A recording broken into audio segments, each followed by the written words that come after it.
Tired of fighting with your snowblower every time winter hits?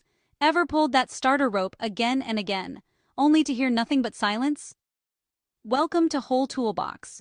A snow thrower that refuses to start is one of the most common winter frustrations, but the good news is that you can fix it yourself with just a few simple checks. First, let's make sure your machine is set up correctly for starting. Turn the fuel valve on so gasoline can flow to the carburetor. Set the choke lever to full choke for cold starts, confirm the ignition switch is on, and press the primer bulb 3 times to get fuel into the carburetor. Now pull the starter rope. If it still won't start, don't panic.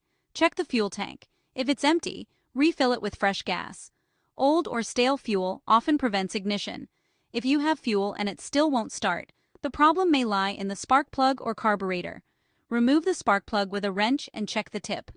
A wet plug means fuel is reaching the chamber. A dry plug indicates the carburetor could be clogged with varnish from old gas. To prevent this, always use fresh fuel and add a stabilizer like STA-BIL 360 protection to keep your gas fresh and your carburetor clean. Next, check for spark using a spark tester. Connect it between the plug wire and engine ground, then pull the starter rope. If you see a spark, replace the old plug with a new one. Tighten it and reconnect the wire. Now give the starter another pull. If fuel, spark, and air are all in place, your snow thrower should roar back to life.